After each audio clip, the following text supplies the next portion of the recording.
Everyone, Michelle Granberg here. Welcome to another episode of Positive Energy, bringing you enlightening television for the evolving soul. Do you realize we have a profound connection and sacred agreement with everything around us, including animals? According to my guest, Dr. Maria Katsamanis, author and horse trainer, the unique bond between humans and horses forms through a nonverbal language of energy and intention. I'm looking forward to hearing more, so stick with us as Positive Energy starts right now. Hey Maria, welcome to Positive Energy. Thank you for having me today, Michelle. So you're a horse trainer and you've written a book called The Alchemy of Lightness, What Happens Between Horse and Rider on a Molecular Level and how it helps achieve the ultimate connection. So the book is about communication between human and horse, but it's about much more than that. So can you say a little bit about your main message in the book? Well, the main message that we try to communicate, Michelle, is that we, through our connection with animals, we can achieve a bigger version of ourselves, a greater version of ourselves, and that includes things like connecting to world consciousness, through the connection that we have with our animals. They're here to make us better human beings, and we're here to ensure their comfort and their viability as soul creatures. What a beautiful symbiotic relationship, and so much more than what we're aware of, sort of on the earth ground level. That's right. So, horses are majestic and elegant and magical beings. I think that they're just in so many stories, children's stories, and in so many fantasy books. The horse is always that creature that people really get excited around. And we know that they also support us because they carry us, literally carry us. That's right. So they're even more than that for you. You've really found your path, and obviously they stir something in you. So say, why horses speak personally for you? What is it about the horse? So the horse, for me, Michelle, is a magical animal. All animals on this planet, sentient beings, are magical. But you're right, we have a really special connection with horses. They've been the backbone of civilization. They have been our partners in crime for so many years. I hate to say it that way, but we are partners in crime. And it's amazing to me,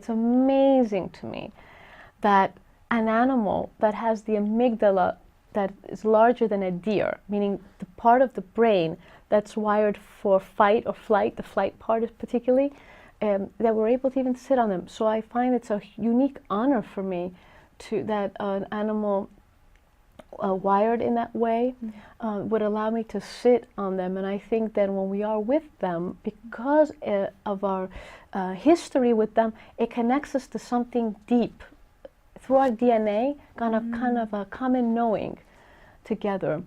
There's an old Indian adage that says learning is remembering what we already know. And definitely when you're with a horse, it plugs you right into history. So there's so many learnings that we don't even have to, it's being with them, you're just all of a sudden aware of things that you don't even know where they come from. But when you're around them enough and you're open enough, you start to realize these are common knowings that go back to centuries, maybe even karmic relationships that we've had with horses. Oh, that's really interesting. So it's both a primal sort of collective remembering when we're around horses and when we ride on them, and we might also be triggering off past lives memories of other lifetimes that we've spent with horses. That's right. I think so. Yeah. I think that happens in our connection with horses. I think it happens with humans, but because we don't have a common, human language that we share a language of energy, it's an undertone that I think that connecting to that historical piece with them is even more raw. It's only one more tool that we can connect in that relationship with. We don't have words to connect with them with, but we have that understanding, that knowing, that's kind of under the water, deep cavern of understanding between the two of us. Like, we've been together before. Yeah. We've been through a lot together, haven't we? Yeah, so it's subconscious, it's, like you said, it's molecular, it's energetic. Yes. In that way. And that's really shifts our thinking about them, because we tend to think we own the horses, or we, they are just objects for us to ride. And you're coming from a position of educating people that they are our family, our friends, our buddies. They are sentient beings. They have a purpose, and we want to honor that. So do you connect with how do they feel about being ridden? Obviously, they're doing it willingly. They're allowing themselves to be ridden. But do you know any more about what they feel about that? That's such a great question, Michelle. I think anytime we have a relationship with anything, even with people do things in relationships that they don't want to do, but they do to please us. So I'm always, for example, checking in with my horses to make sure that they're A, mentally, and B, physically comfortable in whatever I ask them to do. And does that change on a day-to-day basis? It can. And like us. Sometimes we're in the mood, sometimes we're not. Wake up in the wrong side of the bed. Yeah, they might be having a moody day as well. Yes. So it is all about tuning in. Yes, absolutely, tuning in. And if you're able to tune in to your equine partner in that way, and I always tell folks this, that, to be able to tune in and to develop a feeling, an instinctual feeling, as if, is my partner okay today? Is he well? What can I do to make you comfortable? What can I do for you? Approaching them that way, well, then it's hard then to go into your human relationships and be anything other than that. So I think for me, horses make me a better human being.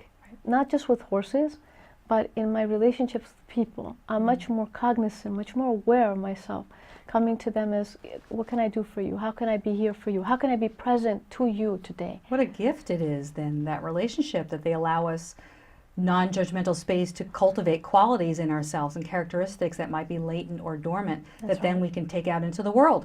It's not isolated to our relationship with the horses. It's like, I love that, and it makes me think of my dog, and I feel like I'm doing the same thing. The better I am with my dog that I love, that unconditional love transfers into other relationships. And I know you teach from a premise of kindness to horses.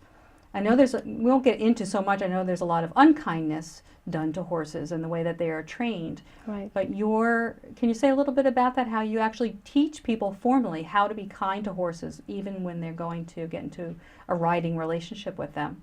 Sure. So kindness is such an interesting construct, because I know that the people who we deem as maybe cruel would say that they love their horses and they're doing the best by them. I think clarity is kindness, being clear in your intentions, asking yourself, what is my intention around that for anything, is kind. Compassionate care for an animal. Part of my mission in the industry is to be able to have some guidelines around that. Definitely in terms of a training perspective, there are different methods that we know are for the horse, and some of them are against the horse. But the primary piece of it, of course, is horses will always tell you if you're open to listening. Horse will let you know if they feel that you are kind to them or not. And they'll let you know, you can sense it if you're tuned in, but they're also letting you know through their body language. And oftentimes, in my work, what I try to get people to connect to is that heart space, and connecting to being able to... So they're reading the signals, and they're in tune, and they're sensing. That's right. And we lose that, Michelle, in this kind of 3D world. We lose that ability to honor that instinct. And horses, it's kind of hard to... You mentioned dogs, and dogs, cats can give us that. The only difference with a horse, I think, is the fact that they're large animals, and they evoke fear. And in this world, at least in my work, there's only fear and then love. Those two are your options. You You either choose this or you choose that. And with an animal that large, that can hurt you, we have a familiarity with them, but not quite. So it's unlike a dog that, you know, we're kind of habitualized to get a sense of who they are, where most of us been exposed to them. Horses, we know of them, but we don't necessarily see them every day. So they do evoke a natural fear in people. It brings up your stuff, so to speak. Well, that's excellent. What an excellent opportunity to, on a daily basis with them, choose love and not fear. For when you're in that space and you can stay in love, to me, imagine the possibilities in your life. Yeah, absolutely. Talk about it making you a better person. So your relationship with your horses must be amazing. That must be something that is just really so awe-inspiring to witness, you and your horses, how you communicate with them, and how I imagine you feel so close to them. You make eye contact with them, you know, you touch one another. Yes. It's beautiful. It must be so beautiful. Oh, it's so rewarding. What the story tale, the magic tales of mythology and history. I mean, through the ages, you have that kind of. I think that sense of oneness, the centaur. There's so much folklore around the relationship that we've had with horses, but it's the feeling of oneness, and I think all of us deep down, anybody that's kind of aware of their environment, aware, conscious people that are awakening, have this primordial need to connect to something in a very deep way. Whether it's their partners, to become one, whatever that means for people, I think is ingrained in us. And I think the horse is what a perfect vehicle, what a perfect blank slate opportunity to connect to them without words and feel as one. Their legs are yours, you have a mission together. Just being together, it can be your mission, but that is a magical feeling. That's what keeps me in it brings you into the zone. It's like a great meditation. Absolutely. For those of us who are seeking that same connection, and we seek it in so many ways. Right. And then people seek it in unhealthy ways, maybe through drugs or alcohol, but what they're really seeking is some of that sense of oneness, a sense of connection. So the horse is just riding is another spiritual path. That's right. Toward our best self in union with another being. So let's, a lot of this you're saying because you have a background in psychology, so you know a little bit about human behavior and animal behavior because they're similar behaviors. We're mammals. We have that commonality. I forgot. We are mammals. That's right. That's right. We have 2 legs, but we are mammals. Talk about the connection between psychology and horsemanship a little bit, because I know there's a lot to that. Right. It's always a loaded question, but I think, in a nutshell, I would say horsemanship is humanship. So I think great horsemen aspire to be great people, and the psychology of being with another mammal always boils down to, I think that to have a rapport, to come to the horse where you feel close and you feel that they appreciate your company, you have to approach them as a friend, and you have to approach them with the mentality of what can I do for you? How can I make you comfortable? It's as simple as that. In old traditions, in all cultures, I'm Greek by birth, so some of these traditions really appreciate hospitality, for example. Somebody walks into your home and you say, what can I get you? Can I offer you something to drink? Can I get you something to eat? Because your guest in that moment is the most important thing. Well, the same thing for a horse. You come to them. I sometimes travel. I go to clinics. I travel around the world. I used to a lot more than I do nowadays because I have my base here in New Jersey. But you go to a new setting with whole new horses and you have to build rapport very, very quickly. Well, all they want to know is that you can hear them, you can honor them, and that your attention is on them. So I just ask the question, what can I do for you? How can I make you comfortable today? Are you well? Yeah, so again, it's being in tune to that mutual exchange and that mutual relationship that we have with everything. Yes. with nature, with people, with everything, and with animals in a very equal way. I think if we all adopted that, we would all be treating one another better, of course. We'd be treating animals better. It would sort of be a different world. So horses, as we are spiritual beings. They're souls, and in my language, they're eternal, as we are. Yeah. What have you learned about the spiritual nature of horses that you could say? The spiritual nature of horses, I think that, what a great question. I think they can be mirrors of us, and that's the beauty What's of possible. Right. Yeah. When I'm with a horse, always like the challenge of a horse that someone deems difficult, because right there, you know, human, again, our 3D consciousness wants to label that animal, and yet their spirit, their soul shows me how limitless they are, and therefore how limitless I am, and you are, and everyone is.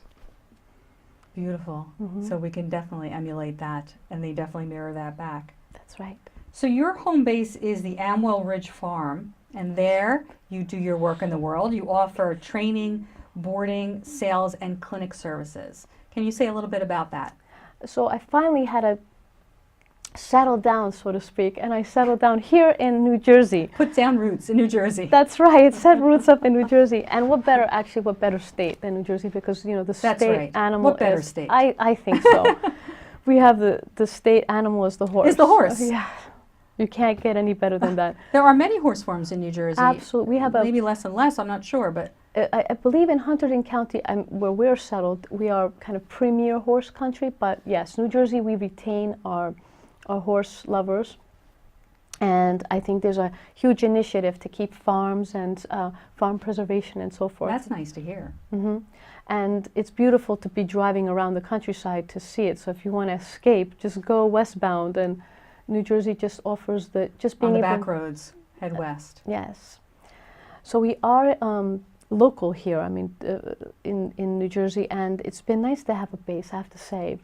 Aside from traveling all over, it's nice to have a farm base, and I have my horses in training, and I have my, what I call family, the group of people that are always, it's the horses, but there's people, and so we have a community that we've built of people that are like-minded, folks that want to grow not only in the relationship with their horse, but are aspiring to be better humans.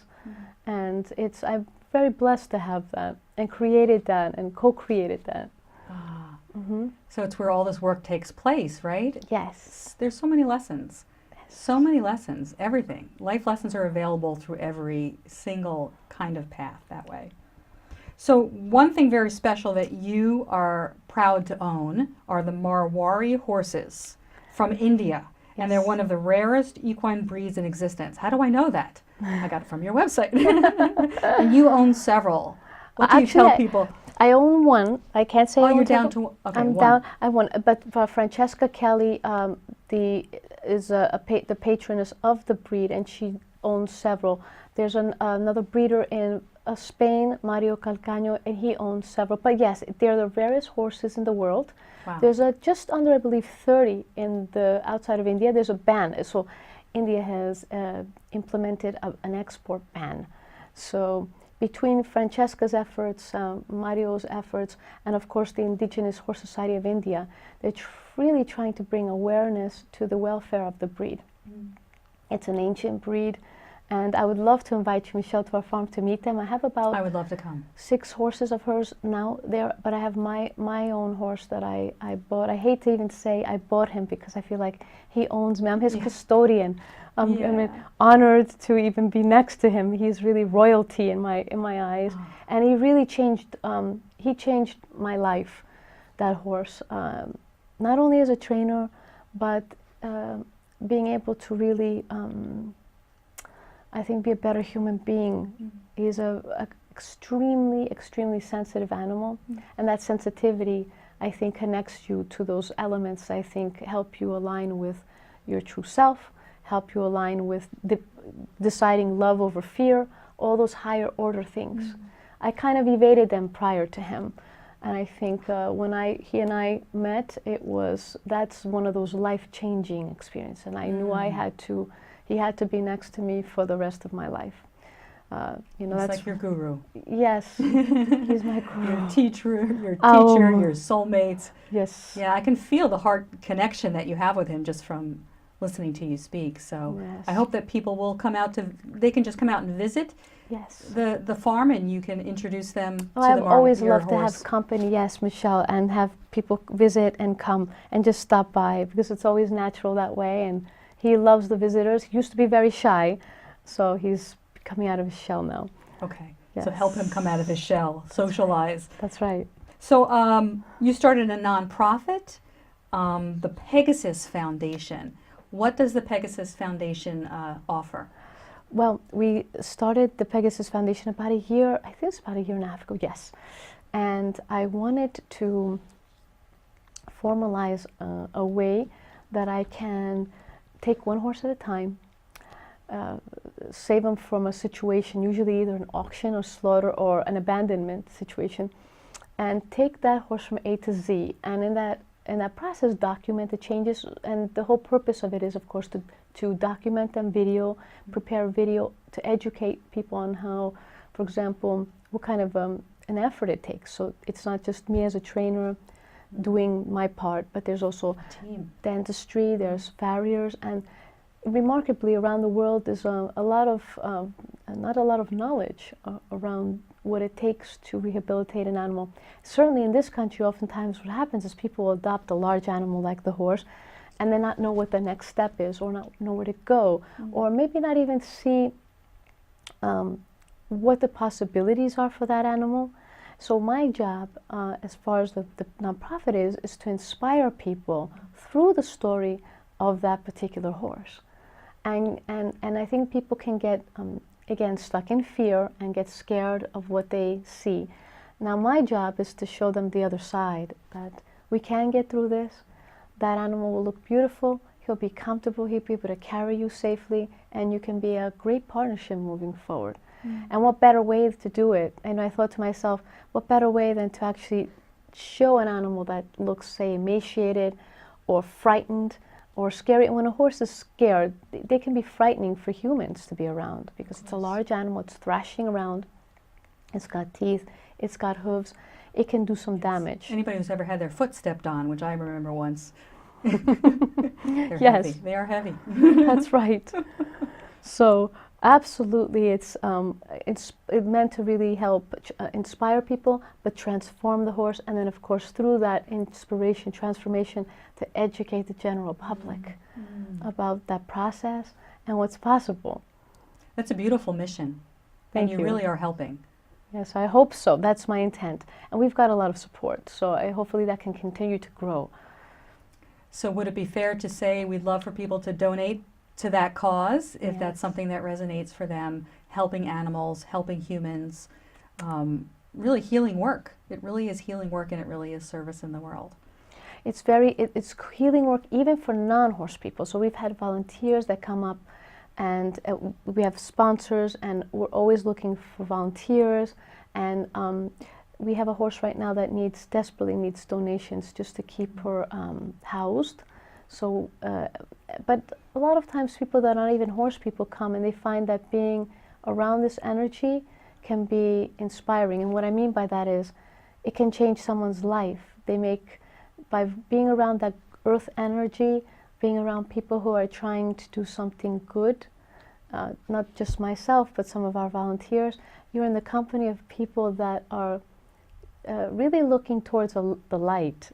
And I think that in being in that company, in that vibration, that alone changes people. Yeah. I think it attracts the good in people, and probably very down-to-earth, grounded people, as you say.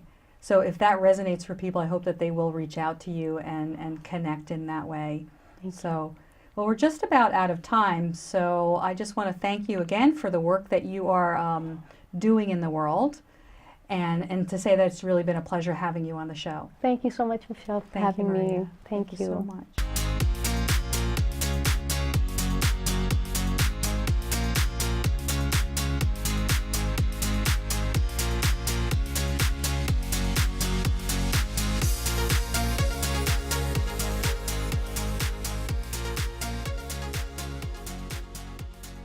We're wrapping up another enlightening show. I hope we've inspired you to be more intentional and conscious of your relationship with people, nature, and animals. I challenge you to go out into the world and spread positive vibes today. And if you need help with that, reach out to me for transformational coaching.